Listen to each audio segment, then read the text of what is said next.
समस्त को स्वागत और अभिनंदन। आज आम तृतीय श्रेणी मातृभाषार व्याकरण विषय रे पढ़िबा।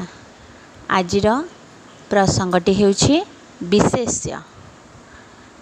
अच्छा पिले माने आगर आम पढ़ी प्रसंग अनुसार विपरीत शब्द प्रतिशब्द ये सब विषय आम पढ़ी। आज पढ़िबा विशेष्य। अच्छा पिले विशेष्य काहाको कहंती? काहा विषय रे किछि कहिबाकु हेले ताहार गोटे नाम आवश्यक हुए। जेउ पद कौनसी नाम प्रकाश करे ताहाको विशेष्य कहंती। मन रहिला पिले माने आमे जेतेबेले काहा विषय रे किछि कहूचे, काहाको डाकुचे किंबा काहार किछि गुण वर्णना करूचे कि किछि कहूचे भी काहा विषय रे गोटे निश्चिंत रे नाम आवश्यक होची, से नाम प्रकाश करने को विशेष्य कहा जाए। अच्छा विशेष्य केते प्रकारर? विशेष्य होची 5 प्रकारर। एक नंबर होची वस्तुवाचक विशेष्य, जेमिति पत्थर, सुना, जल, दुग्ध ये सब जेकोसी वस्तुर नाम से गुड़ी को कहते वस्तुवाचक विशेष्य। 2 नंबर है व्यक्तिवाचक विशेष्य, जेमिति कि कौनसी व्यक्तिर गोटे नाम, राम, हरि, दाम, गोपाल ये सब यहाँ हूँ व्यक्तिवाचक विशेष्य। 3 नंबर है जातिवाचक विशेष्य। जातिवाचक विशेष्य माने कौनसी निर्दिष्ट गोटे जाति, जेमिति कि पर्वत, पर्वतर विभिन्न नाम अच्छी, से पर्वत सबुतक पर्वत जीव गोटे जाति।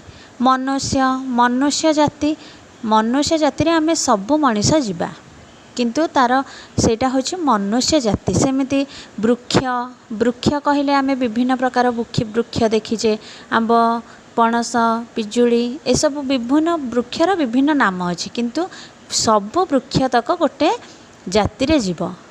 सेमिति होछि देश, देश विभिन्न प्रकारर देश अच्छी, आमर विभिन्न देश अच्छी, जेमिति भारत गोटे देश, अमेरिका गोटे देश, इंग्लैंड गोटे देश, सेमिति से सबु देश गुड़िक गोटे जाति रे जीव, ताहु कहती जातिवाचक विशेष्य।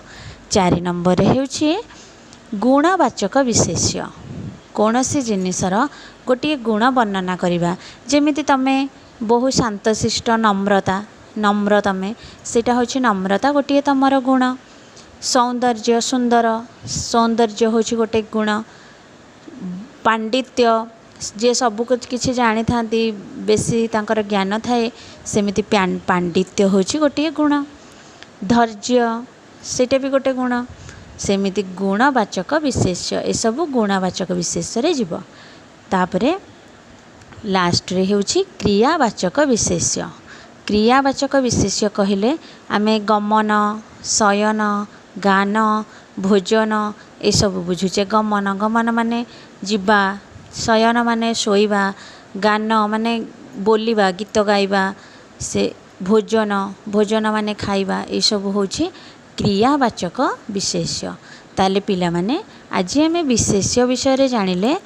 विशेष्य 5 प्रकारर, तार नाम गुड़िक संबंध रे जानिले, आउ से गुड़िक मध्य को विशेष्य रे को विशेष्य रे को उदाहरण तुम मानक देली, जेमती वस्तुवाचक विशेष्य, व्यक्तिवाचक विशेष्य, जातिवाचक विशेष्य, गुणवाचक विशेष्य, क्रियावाचक विशेष्य। ताले ए विशेष्यर गोटे वर्कशीट तुम पाखक मो वर्कशीट पठेबी, सेथिरे तमे ताकू चिन्हैब कोटा को विशेष्य रे जाउछि।